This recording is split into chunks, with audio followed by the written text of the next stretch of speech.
This conference will now be recorded.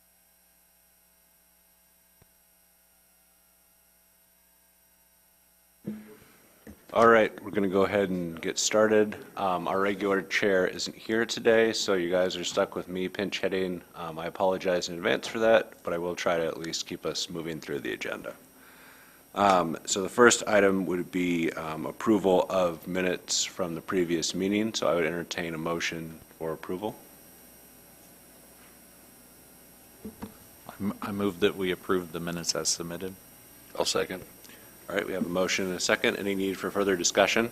I did notice a slight error. Okay. I was listed as Brian Smith, but I think that whoever puts the minutes together will be forgiven as we send two Brians, so. So with that correction to making it Brian Walk, any further corrections? All right, hearing none. All those in favor of approving the minutes with the correction of Brian's name, please signify by saying aye. Aye. All those opposed, same sign. All right, the motion carries. So the next item of business is access permits. So, Mike, do you have anything? I do. I have 3 updates from our last meeting. Minor commercial driveway on State Road 38 west of Creasy Lane. We had a resubmittal of that permit on March the 5th. The review comments were sent out on March the 15th. So right now it should be in the hands of the permittee. Second update that I have is a major commercial on US 52-231, Tippecanoe School Corporation. The inspection was requested and completed. Their inspection report was posted to our electronic permit system, and there were a few issues that need to be resolved. The last update that I have is State Road 38 bus stop, east of Maple Point Drive. The inspection occurred during construction and a few issues were found. Again, those should be posted to the electronic permit system, and those issues should be getting resolved. Okay. Any further questions for Mike? All right. Hearing none, we can go ahead and move on to the next agenda item, which is to amend the 2024-2028 Transportation Improvement Program for the INDOT Helpers Program, and Doug's going to handle that one. Good afternoon. This is a fairly simple TIP amendment request from INDOT. As mentioned, it's for their Helpers Program. Specifically, the Helpers Program is a joint effort between INDOT and LTAP, and the program offers various services to local agencies, such as including road safety audits, safety education and outreach, data analysis dissemination, GIS crash maps, and project funding eligibility application awareness and assistance. As shown in the staff report, they are requesting to program funding for 4 fiscal years, and each year is shown, and of course safety funds will be used for this, so it's a 90-10 split. And staff recommends approval of this amendment to the policy board. Are there any questions or comments?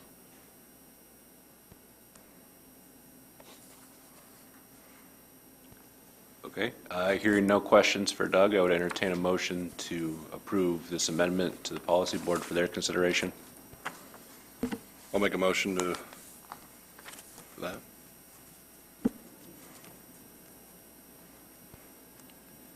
Second.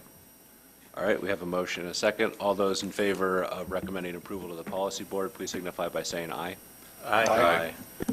All those opposed, same sign. All right, the motion carries. Thank you. So the next item is our MPO update. So we have quite a few things under this item. I think most of them will be pretty quick. But the first one is something that I brought up to our our policy board last week. So I do want to mention that, just candidly, this was not the greatest news that we received, and it is about our funding that we use for the planning work that we do. So this doesn't directly impact any of our federal funding for road projects or other infrastructure projects. It's for the funding we use to maintain our office, pay staff salaries, hire consultants, those sorts of things. So the very short version of what's happening is that for a long time we've had a formula in place to distribute some of the planning funds that we get as a state, and that gets divided between all the MPOs. Indianapolis felt that this formula was shortchanging them for several reasons, so a committee was put together. They took a look at it and came up with a new formula. So the new formula will kick into place in 2026, and it will greatly reduce the amount of funding that we get for this. And it won't really quite even be enough to maintain our office without dipping a little bit into the county funds. So what this really mostly hurts is our ability to do things like special studies where we hire consultants. So for example, the Safe Streets for All Safety Action Plan study that we're currently doing, the funding that we used to pay for that was some excess PL funding that we had accrued over several years. And we will no longer be able to have that surplus. We'll be operating at a deficit. So that will remove our ability to do projects like that through this funding source. So if we want to continue to do projects like that, then we will need to find other funding sources to be able to pay for them in the future. Like I said, this isn't going to kick in until 2026, fiscal year 2026, so it won't directly impact what's going on right now, but it is something that might impact some things going forward. I know that the policy board is primarily the one that we use to make decisions about our EPWP and PL funds, but I just wanted to let everyone know, specifically since it impacts the ability to do some of the special studies. Any questions about that? Oh, yeah, go ahead. How close, I mean, what is the county's urban population? That's a great question. So first of all, it was pretty clearly undercounted. So I think it was in the 150 to 160 range. I don't know. Do you know offhand, Doug? For the urban area or for the total county? Urban area. The urban area, 155, more around there. What, is that just West Lafayette, or does that count Battleground, Dayton? It does count Battleground and Dayton So everything, okay, In that urban boundary now, okay. Hardison County, Harrison Highland. Yeah. So we're not that close to 200, I mean, we're not close enough. Well, not per the numbers, but again, those were the 2020 numbers. So COVID, especially, we think, hurt college towns in terms of Oh, getting yes. those counts. And additionally, with Purdue expanding their enrollment the way they are, I don't think it's out of the question that we would hit the 200,000 by 2030.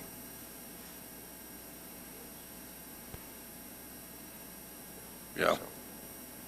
I mean, I asked that, I asked about, obviously we understand it's the federal census that we go by, but then there's state funding, and what at the state level could be done to, appeal the population count, because, if Purdue's truly 50,000, then to the last census, West Lafayette is 4,000 people. So, which I don't think is accurate. So anyway, I mean, it's definitely, like, if Marion County can get together and do this and cause because they think they're getting hosed and put together, how can the rest of the college town, I mean, how can we also figure out how to make that happen on the state level? We understand the federal's a federal, and that's going to be probably an impossible task, but why can't the state look at it from a perspective of reevaluating? Which I know no one has the answer for that here, but just a thought. Yeah, go ahead, Brian. I'm wondering if this is going to impact the services that APC is able to offer. I know we work a lot with the office, City Bus, or is that going to diminish the ability to do that? In my opinion, it will not at this time. What it's really going to depend on is as long as we can the county general fund can make up that deficit, then, our salaries will still get paid. So we're certainly not looking to cut any staff. We have been considering the potential of adding staff, though, and that also might be a little bit in jeopardy with this, since that would, again, add to the deficit. So I'm not sure about that. Those are budgeting decisions that are above my pay grade ultimately. But that's just trying to kind of lay out the facts as I know them.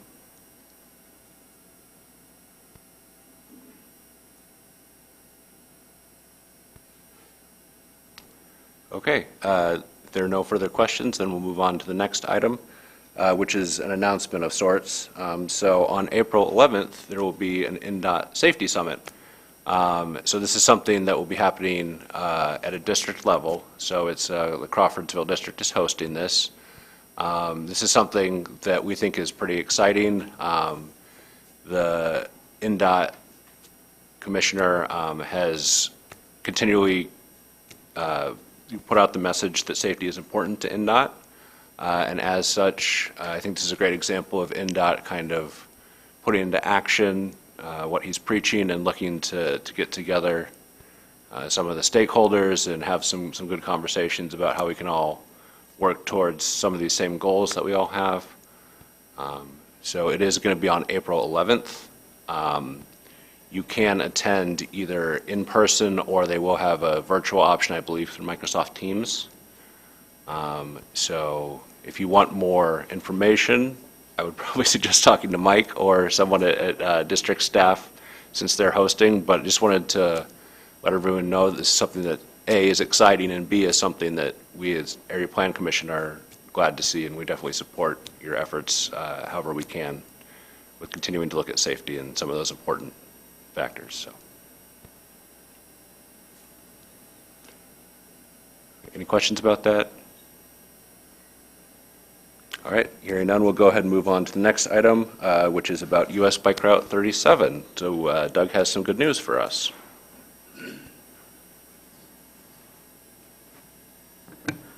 Thank you, Tim. Well, last Friday was the deadline in which all DOTs were eligible to submit the US Bike Route applications to AASHTO for their April 22nd and 23rd spring meeting. And we received notice Monday morning that NDOT did submit the application for US Bike Route 37. The one note that was added was that it was submitted without the commissioner's signature, but then following up in the email, it was told, or we were told, that they are working on the commissioner's approval letter, and that should be done by the end of this week. So we're hoping that truly is the case. So it looks good, so that hopefully at the April meeting, AASHTO will then approve it. And even if it doesn't have the commissioner's signature, it will be provisionally approved, like last year. And if it is, the commissioner does send a letter for support with his signature, then it will get full approval, and it will be officially a US bike route. So good news. So hopefully we'll hear next week whether the commissioner signed the letter or sent a letter, and then in April we will let you know the status. Questions or comments?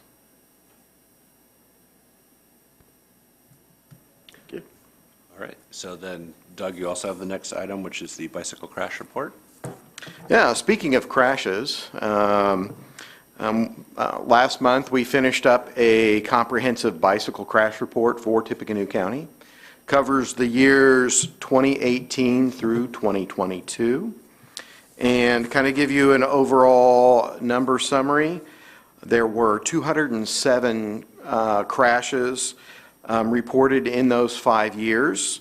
Of those 207, 172 had injuries, and there were 14 that had incapacitating injuries, which are severe, and then there were 2 fatalities. Kind of do a comparison, this is actually the 3rd report that we have done. The 2013 to 2017 report had 228 crashes, and the 2007-2012 report had 310. So overall, the number of crashes is being reduced. Injury crashes are also being reduced. The greatest number was 2007-2012 with 257. And then the following report, it was 177, and that dropped to 172, of course, with this new one. Unfortunately, the number of fatalities did go up. The first report, there were none. The second report, there was one. And the one we just completed, there were two.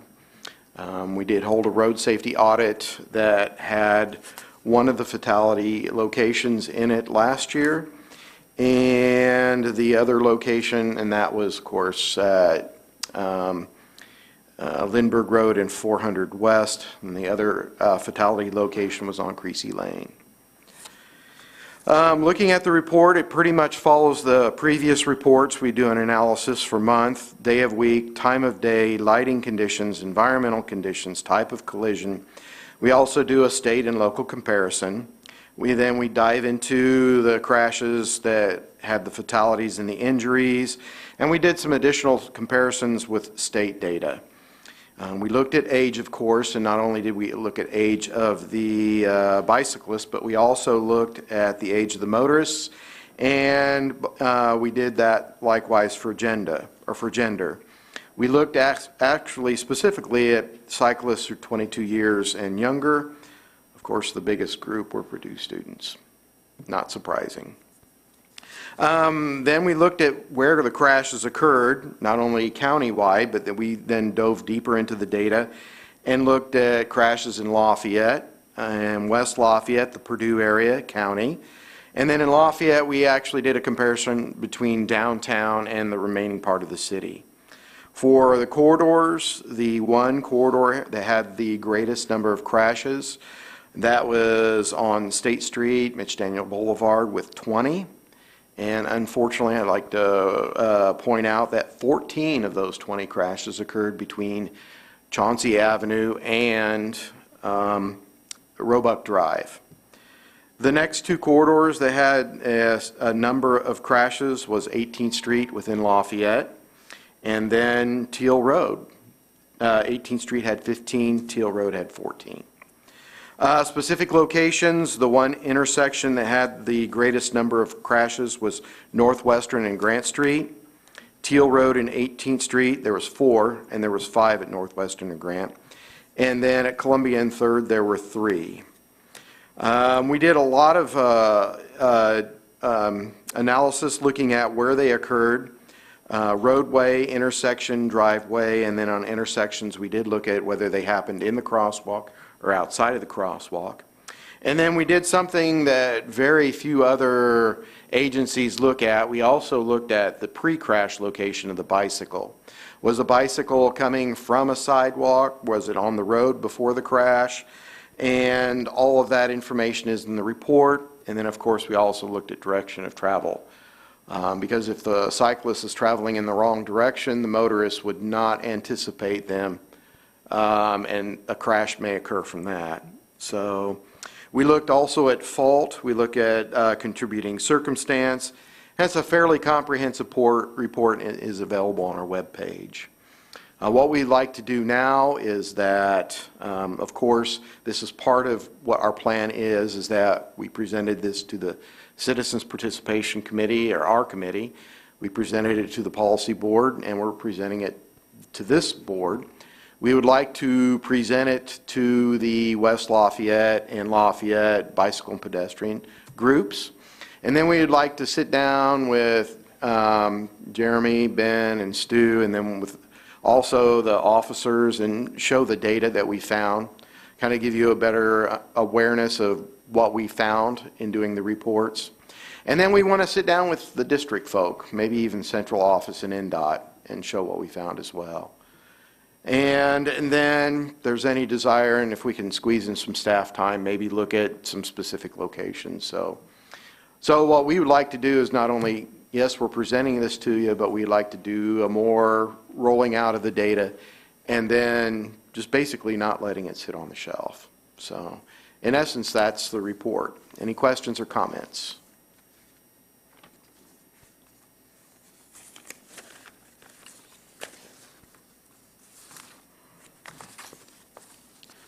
Shall I go on?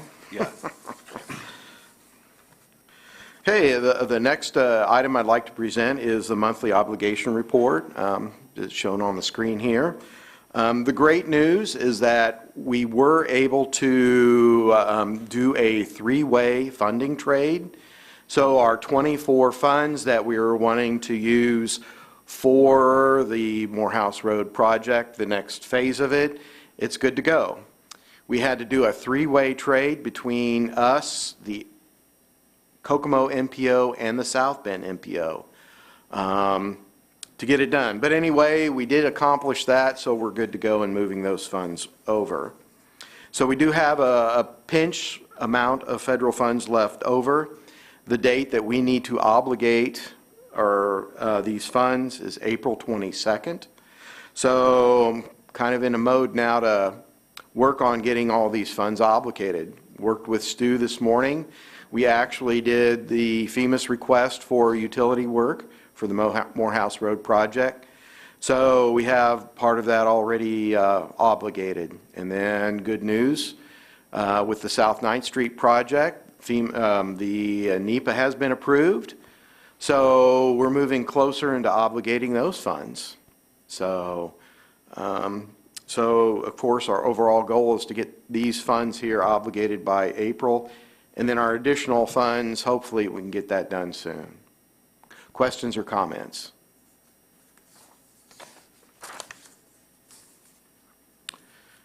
And the last thing I have is the 18-month letting list. The first project, the noise abatement on I-65, the bid letting results, of course, this was from a February letting, are below. The project was awarded, and the estimation completion date is July 30th of 2024 of this year, a little over $334,000. Project 2 was on a March bid letting, and there was one bid. It was traffic control specialists for just under $270,000. The engineer's estimate was $278,000 and change. It was not shown as awarded, no information yet, so I assume if everything goes well, it would be awarded. Project 3, that is for Special 52, that moved from a January bid letting, of course, to April, and if I remember correctly, there were no bids submitted back in January. Project 4, this project disappeared. I'm still trying to track down what happened, but I suspect that the letting was moved outside of the 18-month letting list. But we'll try to have some more details the next meeting. Project 6 was moved from a July to an October letting.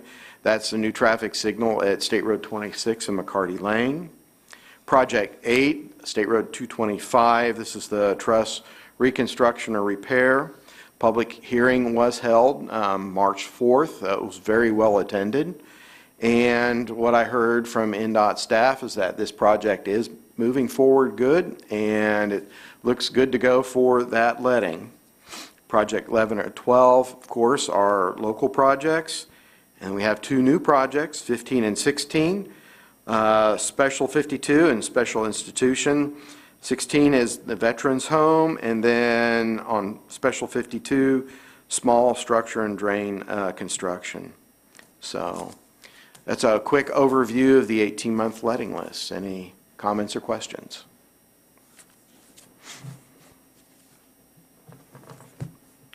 All right, thank you, Doug. Thank you. So with that, our next item on the agenda would be other business. So if there's someone that has some other business that they'd like to bring to the table that wasn't listed on the agenda, now's the time. I just have a question for maybe NDOT. Do you know how long they're going to have 26 closed for the railroad? I do not at this point. I'll have to get back with you on that. Does anybody know? I mean, I know it's the railroad, so. Really? We're there, so, it ended up last Friday, I heard this week.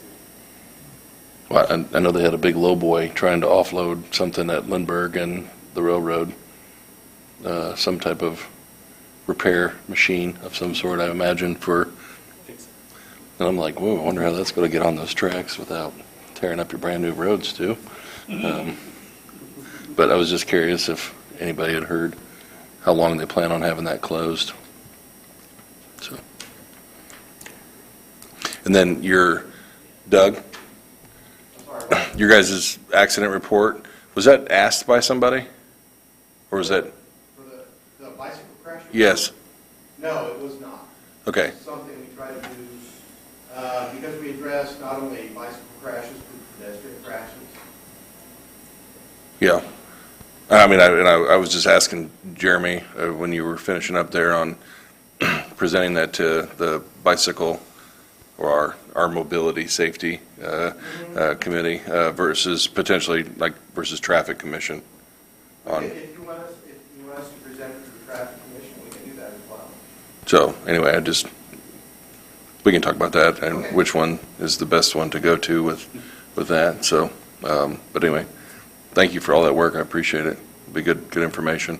We just changed Northwestern and Grant to all-ped scramble because I know some of our issues were people trying to turn right with crosswalks and stuff off of Northwestern. And I wonder how many of those 5 are that specific issue.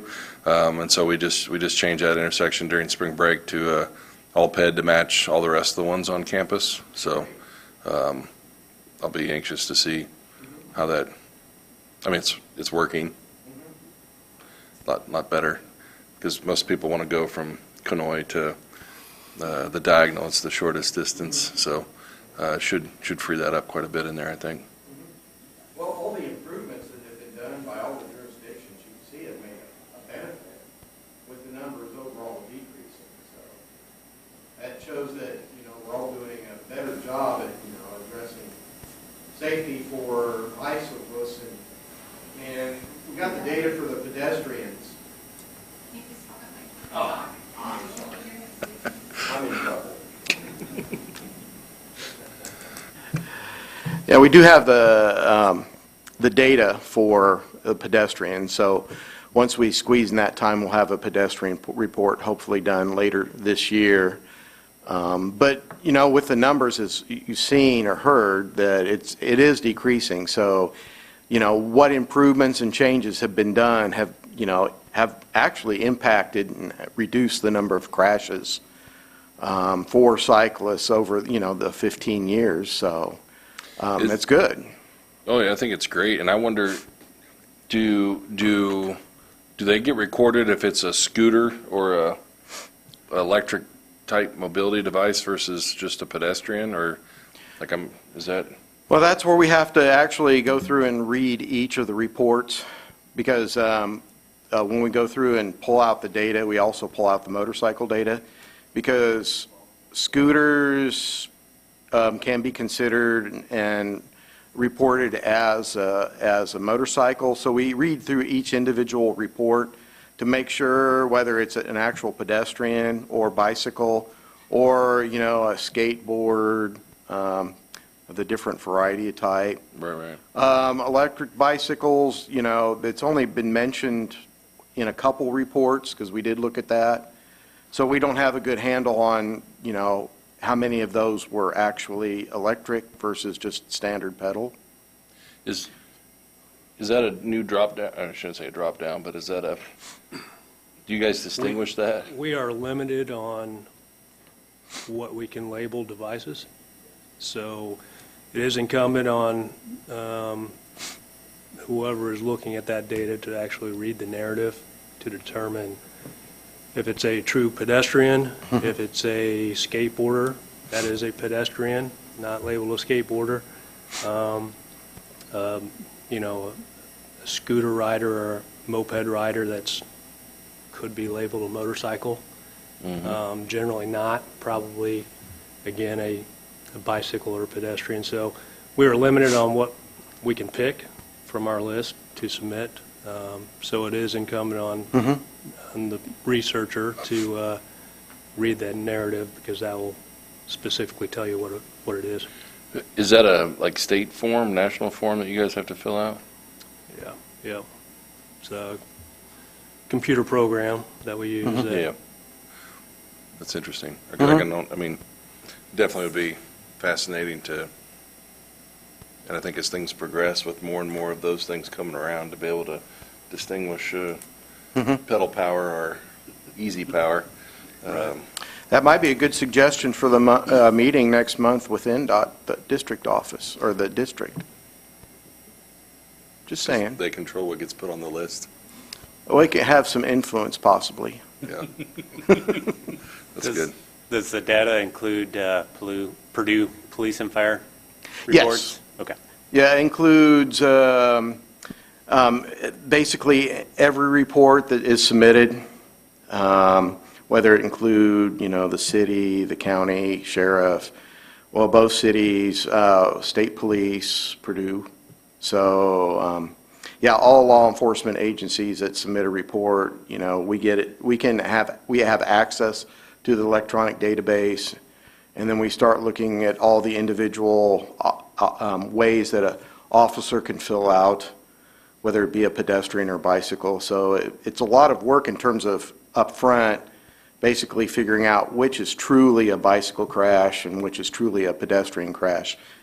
But it's worth it to get the clean data so we can actually report what's truly happening.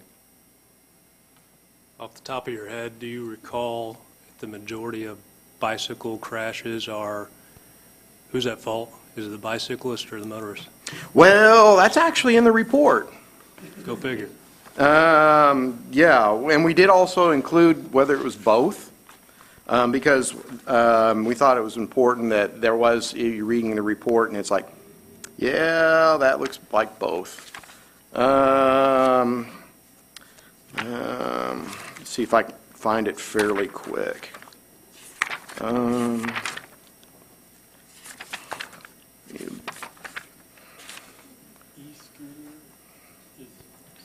Yeah. Okay, crash data by fault. Of the 207, 66 were the fault of the bicyclists, 111 were the motorist fault, and 30 were the fault of both. So, kind of gives you a breakdown. And then we also have a breakdown in terms of not only for the 5 years, but then also individually by year. So. Thanks. Yeah, I should mention this is available on our website. So Doug does also have some hard copies, but it's online. So if you want to download it and share it with all your friends. Mm-hmm.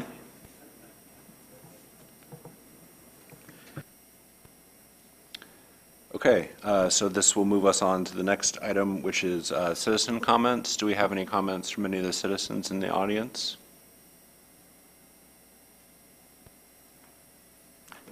I will take that as a no. So with that, we can move on to our final item, which is adjournment. So I would entertain a motion to adjourn. Move for adjournment. All right, we have a motion for adjournment. Second. And a second. All those in favor of adjourning, please signify by saying aye. Aye. All those opposed, same sign. All right, we are adjourned. Thank you very much, everyone.